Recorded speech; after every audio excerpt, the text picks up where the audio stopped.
So tell us your name and your relationship to this. My name's Ashley Huffman, and I race at Hickory Speedway every weekend. Been racing there since 1999. Been attending the racetrack since 1983. I went to my first race when I was 3 years old. All right. Are there things about the history of this space that you consider significant you should know?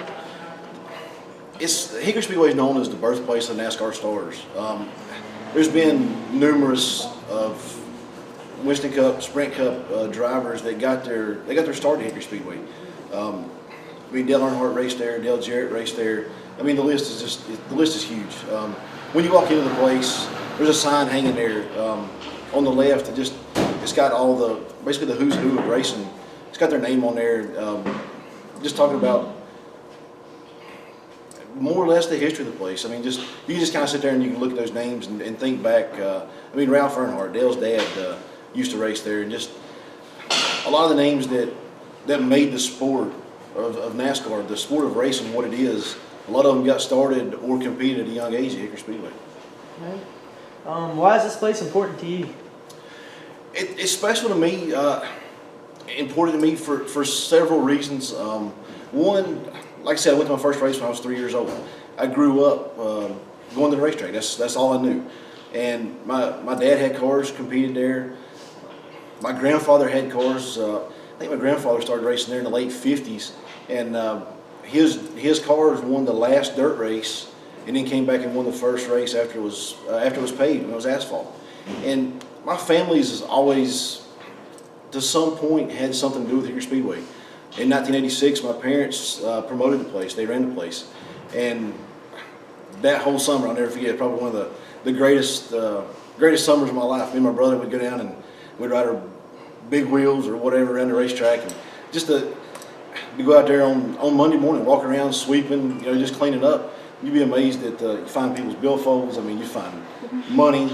Cell phones wasn't that big then. You didn't find a lot of cell phones, but it's always been an important place to me. It's always been a special place for me.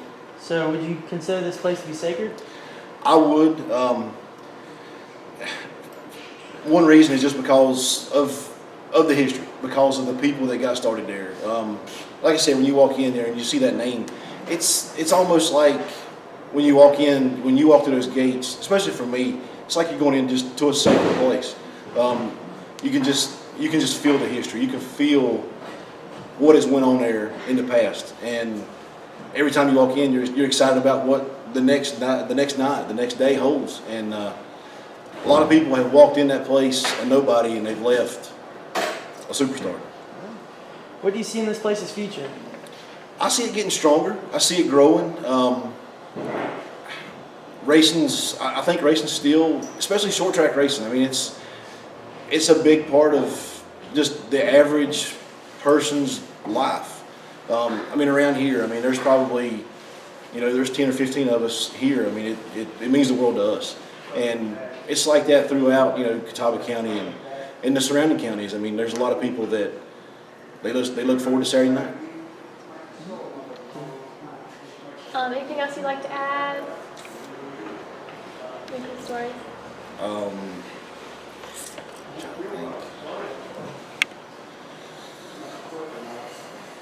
I knew there was my parents had the racetrack in '86. I knew there was a movie film there, Born to Race.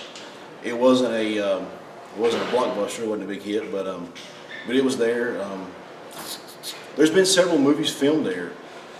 The Last American Hero, Junior Johnson. It was a movie about Junior Johnson. A lot of it was filmed there. I think it was done back in I want to say in the '60s.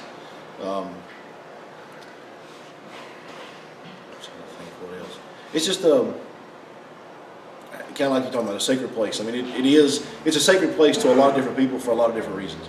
And one for me is just the history of my family, or the history that my family has had there. And when I started driving, I wanted to win a race there. It felt like, people's always said, if you can win a race at Hickory Speedway, you can go anywhere and win a race.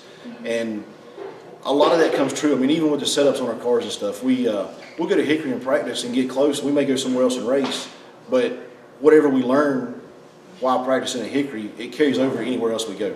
A lot of the setups are the same. Hickory's got its own character, I guess. A lot of people don't realize that the corners, each end of the racetrack is different, and you drive each end of the racetrack differently. And it can be, once you figure it out, it can be the greatest place on earth. Until you figure it out, it can be an absolute nightmare for you. And there's a lot of guys that, within the last 3 or 4 years, past national champions, regional champions, track champions from other racetracks, they won't come race at Hickory because they say it's too tough. They say they can't figure it out. And this past Saturday night, I mean, there was 21 or 22 late models there, and there was about 3 of them that had figured it out. Everybody else was just hanging on for dear life. And that's one of the many things that just makes Hickory special. It teaches you a lot. It teaches you patience. It teaches you a lot. I mean, as a driver, it just teaches you a lot of things that you can carry with you no matter where you go. Wow. Has anybody else in your family raced? Nobody else has drove, but we've all, I mean, everybody, like, me and my grandfather had cars, that was my mom's dad. My mom's always been involved. I mean, since she was a young age, she was going to the racetrack. And then when her and my dad got married, my dad had cars. Me and my brother, we grew up, like I said, I mean, since we were 3 years old, we were down there. And we still go as a family. I mean, we lost our dad back in 2008. And but we still carried on. We still kept racing in his honor. And I mean, even this past Saturday night, I mean, we were all still there as a family. And you still see a lot of that at Hickory. You still see a lot of the family atmosphere. And actually, just a couple weeks ago, I had a friend come, first time I'd ever been to the racetrack, and he came, sit in the grandstands, and he was blown away by how much of a family atmosphere was there. He was expecting to go in and see a bunch of guys just hollering, screaming, fighting, cussing, going on. And he went, took two little daughters with him, and that's all they've talked about for the last 2 weeks. They want to go back. They're so excited about it, and they really had a good time. And it is still just a family. It's a family atmosphere. That's awesome. I appreciate it. Thank you. Thank you.